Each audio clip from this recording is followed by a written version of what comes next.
Assalamualaikum warahmatullahi wabarakatuh. Salam sejahtera untuk kita semua.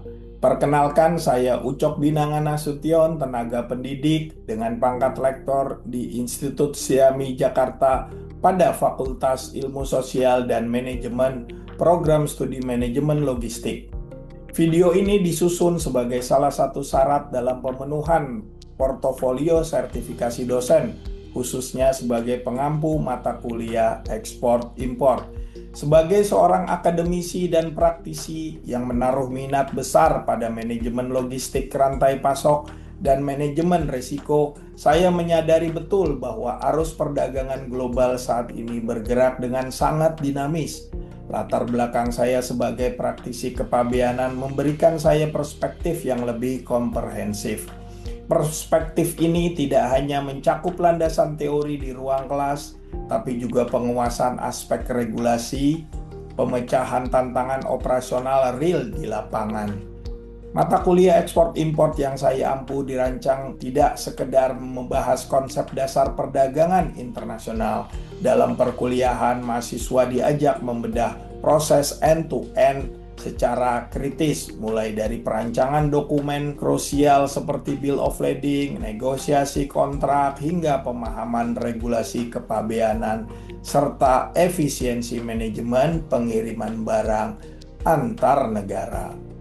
Untuk memastikan lulusan benar-benar siap kerja, saya konsisten menerapkan outcome-based education dan project-based learning dalam rancangan pembelajaran. Metode ini, mahasiswa tidak sekedar menghafal prosedur, mereka terjun langsung memecahkan studi kasus yang nyata di dunia industri, serta tata laksana ekspor-impor, sehingga menganalisis dampak regulasi transportasi terhadap efisiensi rantai pasok. Tujuan utama pengajaran saya adalah mencetak lulusan yang tidak hanya unggul secara akademik, tetapi juga adaptif dan taktis dalam memberikan solusi atas tantangan logistik masa kini. Saya sangat percaya pendidikan adalah jembatan utama yang menghubungkan potensi generasi muda dengan standar kebutuhan industri.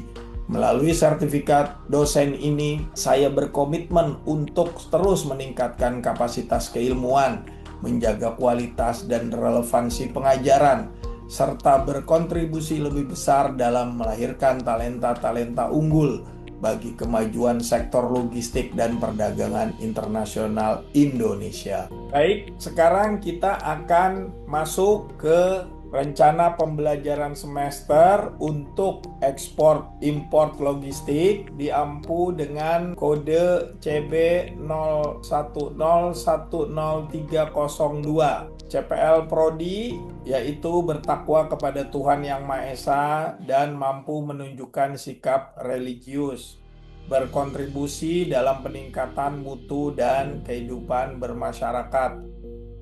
Selanjutnya, saya akan memberikan 10 poin capaian pembelajaran lulusan, yaitu yang pertama adalah mengenai sikap. Yang paling penting pertama adalah integritas dan etika profesi, menjunjung tinggi nilai-nilai tata kelola yang baik, good corporate government, secara etika profesi logistik, serta kejujuran dalam setiap pelaporan dan penyusunan dokumen perdagangan internasional. Yang kedua adalah kepatuhan hukum dan regulasi, menunjukkan sikap taat hukum, disiplin, dan bertanggung jawab terhadap implementasi regulasi, khususnya yang berkaitan dengan hukum kepabeanan, perizinan ekspor-impor, dan kebijakan karantina perdagangan. Untuk pengetahuannya, penguasaan ekosistem logistik global, yaitu menguasai konsep teoritis secara mendalam mengenai manajemen rantai pasok, tata laksana perdagangan internasional, dan strategi efisiensi logistik lintas negara. Selanjutnya yaitu penguasaan regulasi kepabeanan dan klasifikasi, menguasai landasan hukum dan tata laksana kepabeanan, termasuk sistem penetapan nilai pabean, custom valuation, dan teknik klasifikasi barang berbasis Harmonized System atau HS Code pada buku tarif kepabeanan atau BTKI. Kemudian yang kelima adalah penguasaan manajemen risiko perdagangan, yaitu menguasai prinsip-prinsip identifikasi dan mitigasi risiko dalam perdagangan global, baik dari aspek fluktuasi finansial, sistem pembayaran dengan letter of credit, kemudian asuransi kargo hingga hambatan non-tarif. Kemudian keterampilan umum yang diharapkan adalah pemecahan masalah kritis dan inovatif, mampu menerapkan pemikiran logis kritis dan sistematis dalam mengidentifikasi titik kritis atau bottleneck rantai pasok, dan merumuskan solusi berbasis proyek nyata atau project based learning. Kemudian yang ketujuh adalah komunikasi dan kolaborasi lintas sektoral. Harus mampu berkomunikasi secara efektif, bernegosiasi, kemudian mengirim barang, dan mengetahui tentang otoritas pelabuhan. Keterampilan khusus yang diharapkan adalah dapat mengeksekusi tata laksana ekspor, mampu merancang, menyusun, dan mengaudit dokumen krusial ekspor-impor seperti Bill of Lading, Innovation Packing, list, serta menjalankan prosedur pemberitahuan kepabeanan seperti PEB atau pemberitahuan ekspor barang dan PIB atau pemberitahuan impor barang yang terintegrasi dengan National Single Window. Kemudian yang 9 adalah kalkulasi biaya logistik dan pungutan negara, yaitu mampu mengkalkulasi atau menghitung proyek biaya logistik secara efisien, menghitung kewajiban bea masuk dan pajak dalam rangka impor, pajak ekspor, dan mengoptimalkan fasilitas kepabeanan seperti KITE atau Pusat Logistik Berikat.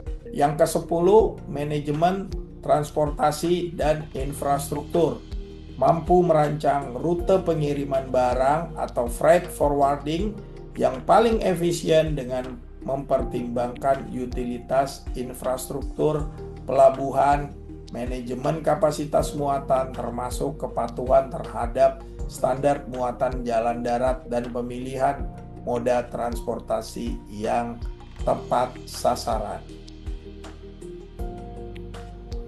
Berikut ini adalah cuplikan kegiatan belajar mengajar mata kuliah ekspor import logistik yang saya lakukan secara tatap muka di kelas dan melalui video conference. Baik, terima kasih. Saya ulangi. Assalamualaikum warahmatullahi wabarakatuh. Mahasiswa, terima kasih sudah hadir.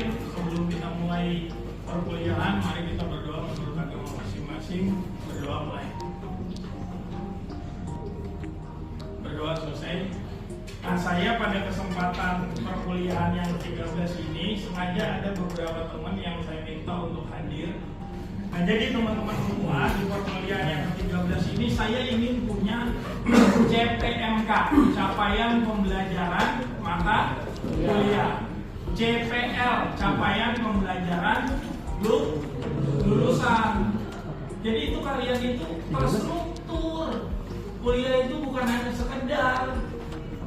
Nah, jadi teman-teman semua, apa sih setelah belajar eksim ini yang ingin disampaikan, yang ingin didapat oleh kalian? Apa? Kan kita belajarnya OB, Outcome Based Education. Jadi belajar itu nanti sama dengan bekerja. Apa yang kamu ambil itu pakemnya sama gitu.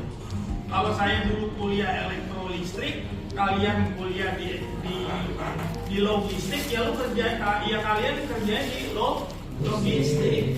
Dan kayak lain-lain, saya itu perwakilan dari walinya kamu, artinya orang tua atau diri kamu sendiri. Nah, itu supaya tahu logistik itu. Jadi teman-teman semua achievementnya, kan kita udah nggak ketemu lagi, satu kali lagi.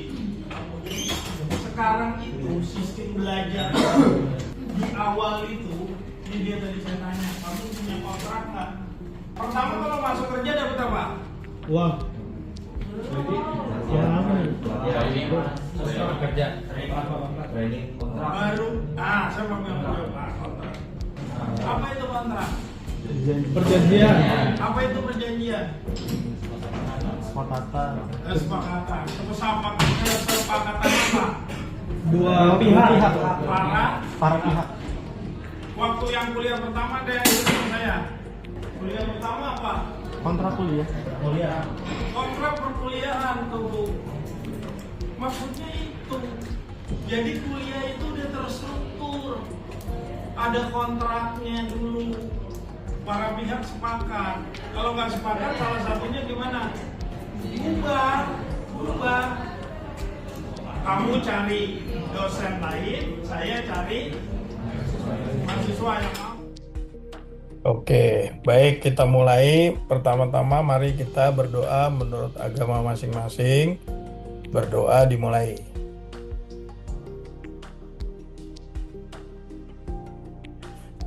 Berdoa selesai. Jadi teman-teman, pada perkuliahan kita hari ini kita mau merangkum apa yang sudah kita pelajari selama beberapa pertemuan yang lalu. Nah, ada nggak yang masih ingat nggak pertemuan pertama kita membahas apa? Nah, jadi kan di dalam kita kuliah itu based on-nya adalah outcome based education OBE. Nah, jadi kita kaitkan dengan 5 CPMK. CPMK apa? Capaian pembelajaran mata kuliah. Nah, jadi pembelajaran mata kuliahnya apa waktu pertemuan kita? Kita membahas mengenai pengantar dan ekosistem perdagangan global. Artinya itu apa? Artinya membahas kenapa sih negara-negara itu berdagang. Ekspor import kan mata kuliah kita ini, ekspor import logistik sesuai dengan rencana pembelajaran semester. Jadi kenapa negara itu berdagang? Apa kira-kira? Ada yang tahu nggak? Kenapa satu negara itu perlu berdagang? Artinya ada kebutuhan satu negara itu karena kita bicara mengenai ekspor import, maka batasannya adalah satu negara dengan negara lain. Nah, di tengah ini batas atau border dari masing-masing negara. Nah, itu pemahamannya seperti itu. Kenapa kira-kira negara perlu berdagang? Dean? Karena untuk memperluas pasar, Pak, dan meningkatkan daya saing produk lokal. Betul, bagus. Jadi satu negara itu masing-masing punya kelebihan dan masing-masing punya kekurangan secara geopolitik. Jadi tadi dia udah benar. Di satu sisi negara yang lain kaya akan bahan baku, negara lain mungkin punya sumber daya alam yang lain, negara lain bisa lebih maju secara teknologi. Kita masih belum, tapi kita punya bahan-bahan atau komoditi yang bisa diperdagangkan secara internasional. Bagus, Dian. Apalagi kira-kira? Ahmad Alwan, mana nih? Ada 21 orang. Si Niwayan apa kira-kira? Kenapa negara itu perlu berdagang? Kansa, Lutfi, siapa lagi? Coba kasih pendapatnya. Kenapa negara perlu berdagang? Memenuhi kebutuhan, Pak. Karena Ini kebutuhan di dalam negara negeri tersebut. Oke, Iya. terus ada kebutuhan. Terus apa lagi? Siapa lagi? Ayo, kita udah mau ini supaya ada pemahaman dari awal komprehensif sampai dengan sekarang. Apalagi kira-kira? Kansa, Marcel, Habib. Kalau ngomong kalau bisa di on cam atau Isna ini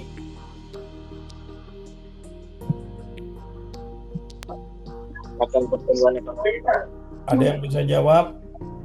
Oke, berlebihan. Tadi Lutfi udah ada kebutuhan. Ahmad, Alwan, kamu bisa jawab nggak? Mendapat keuntungan, Bapak. Ya, mendapatkan keuntungan, bagus. Di dalam satu negara, kita namanya berdagang harus saling mutual simbiosisme. Harus saling mendapatkan satu keuntungan. Ya, prinsip berdagang. Oke, bagus. Nah, jadi teman-teman udah tahu tuh bahwa CPMK 1 adalah kita ingin capaian pembelajaran mata kuliahnya itu kita ingin bahwa teman-teman mahasiswa itu paham mengenai mengapa negara itu perlu berdagang. Kemudian juga udah tahu kira-kira apa perbedaan logistik antara di dalam negeri dan internasional.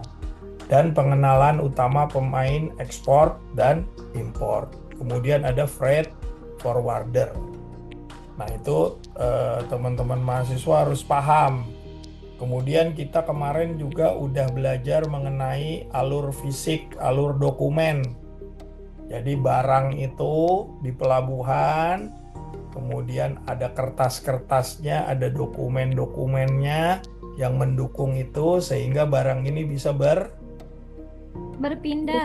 berpindah atau bergerak. Jadi nggak bisa satu barang itu jalan sendiri. Mereka harus punya dokumen, nah, baik di dalam negeri pergerakannya maupun apalagi di luar negeri. Jadi dengan belajar ekspor impor, basically barang yang akan diperdagangkan kalau misalkan di dalam negeri, ya kalau di dalam negeri barangnya itu pindah dari dalam negeri saja. Ada jeruk Medan dijual di pasar induk gitu. Kemudian beras dari daerah ada di pasar Cipinang, kumpul di situ. Itu kalau di dalam negeri. Tapi kalau udah di luar negeri ya berpindahnya ke luar negeri, borderline sesuai dengan alat angkutnya, transportasi manajemennya. Apakah dengan udara, laut maupun darat. Nah, jadi itu manajemen transportasi. Kalian kan udah belajar juga. Semester ini apa semester 4 manajemen transportasi? Udah, Dea. Semester 4, Pak. Oke, sekarang semester 6 kan? Oke, Iya, kita betul. lanjutin. Kemudian setelah kita bergerak dengan dokumen, nah ini pelajarin. Kita harus punya, kalau di luar negeri itu namanya Incoterm.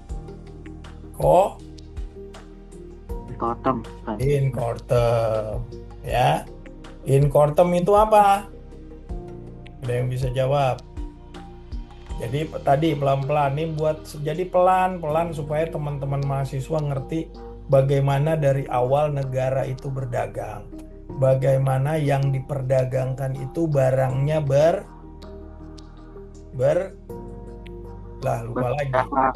bergerak, berpindah, harus diikuti dengan Dokumen.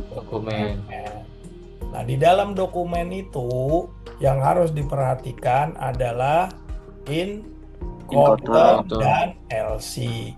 Incoterm itu apa? Kira-kira apa? Aturan dagang. Ya, bagus. Seperti apa?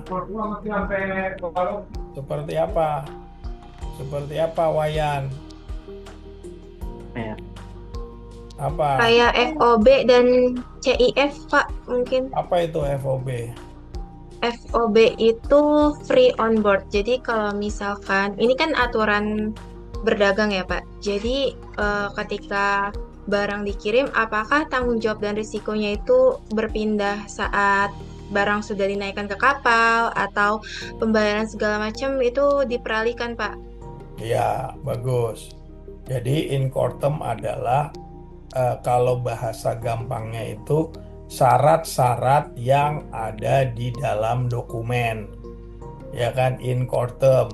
Jadi kalau barang mau berpindah itu kan ada si pembeli, ada si penjual. jual. Namanya kan perdagangan. Dagang itu kan berarti dua pihak, si pembeli dan si penjual. Nah, itu diatur di dalam tadi kertasnya itu salah satunya adalah Incoterm.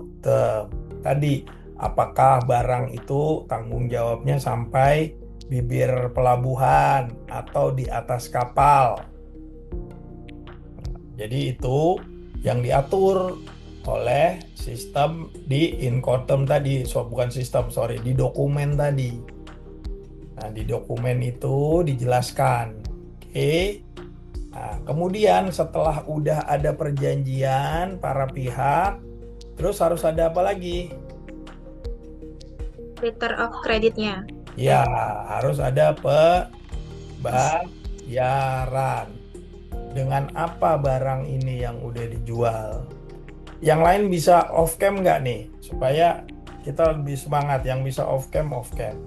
Nah, supaya teman-teman paham bahwa tadi pergerakan barang, kenapa barang dijual, oke.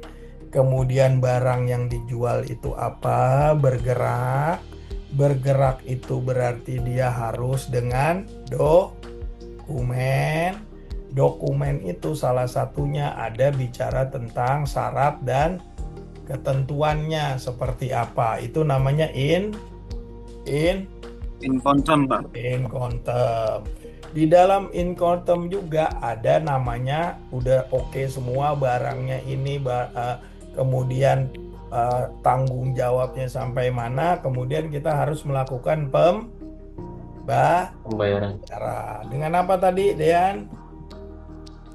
Letter of credit, Pak. Letter of credit. Jadi kenapa pakai letter of credit? Ya itu udah peraturan internasional supaya para pihak itu bisa aman. Jadi pembayarannya itu mungkin nggak terjadi ada one prestasi, mungkin, tapi sebisa mungkin karena ini yang melakukan pembayaran adalah bank to bank, jadi diminimalisir diminimalisir kemungkinan terjadi one prestasi di para pihak, baik si penjual maupun si pembeli. Nah, itu oke. Nah, kemudian yang selanjutnya adalah kita bicara mengenai pembayaran internasional non-LC, ada juga. Jadi buka akun bersama, kemudian nanti ada collecting istilahnya dokumentari, atau ada bayar advance bisa juga, tapi biasanya risikonya itu agak tinggi. Jadi pemain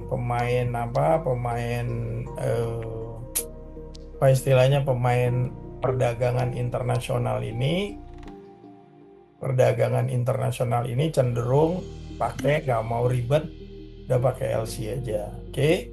Selanjutnya pertemuan keempat tadi udah, kemudian kita udah bicara juga mengenai LC. Teman-teman kemarin udah presentasi apa itu LC. Secara filsafat ilmu, epistemologi, ontologi, dan aksiologi. Itu nggak bisa lepas kita dari situ semua. Oke. Nah, kemudian kita membahas lagi apa? Ada yang ingat nggak? Nah ini kan barang. Sekarang barang itu harus halal. Artinya halal, dia harus tahu ini barang punya asal. Barang ini punya asal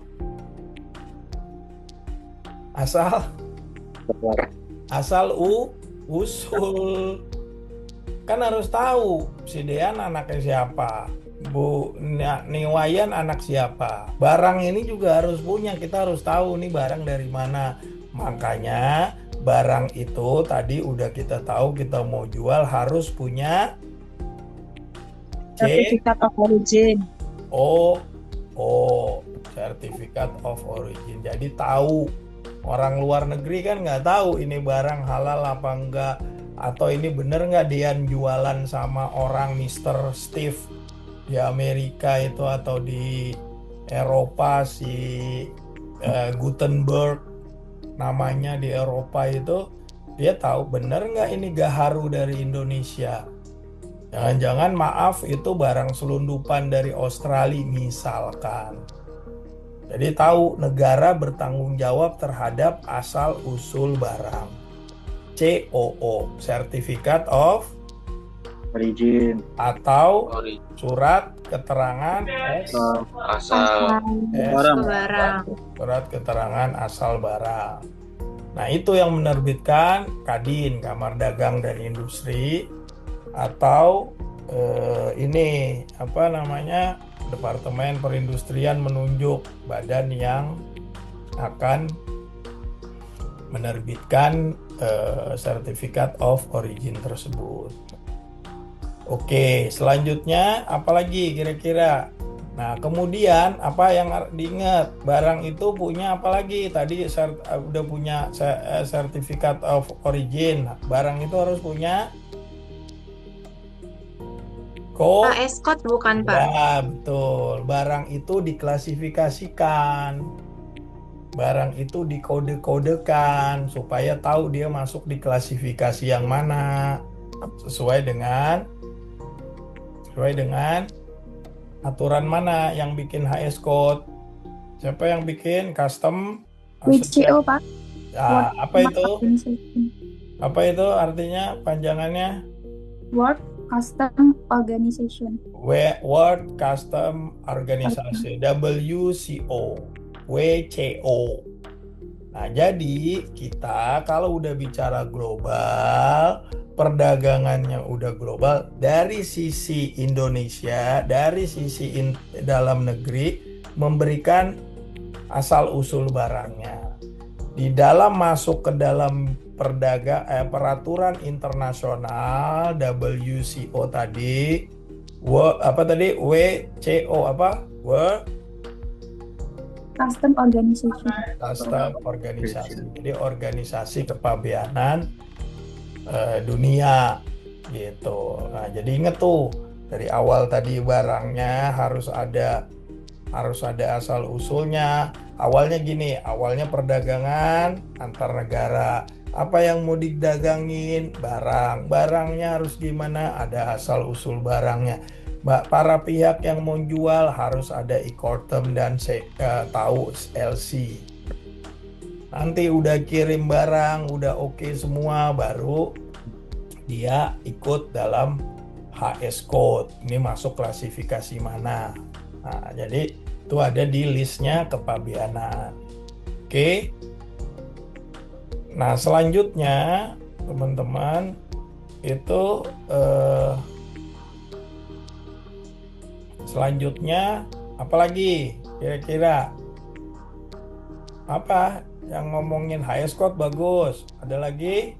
PLB.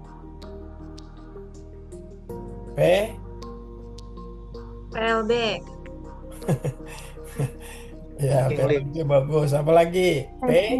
BL, Pak. Apa BL itu apaan? BL yang jelas dong kalau ngomong. Yang runut ngomong itu harus 3 T, teratur, terukur, dan terstruktur.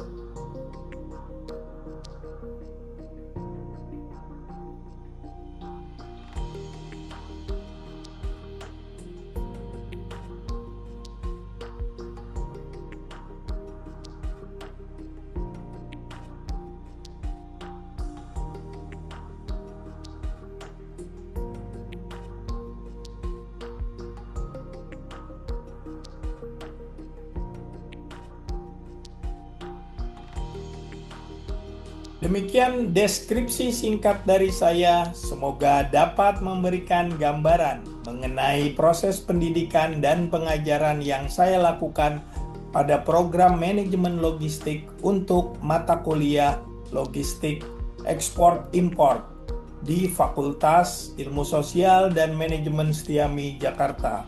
Pesan dari saya, jangan lelah untuk selalu mencapai cita-cita. Hari kemarin mustahil akan kembali dan esok bukan hari ini. Atas perhatiannya disampaikan ucapan terima kasih. Saya Ucok Binangan Nasution undur diri. Assalamualaikum warahmatullahi wabarakatuh.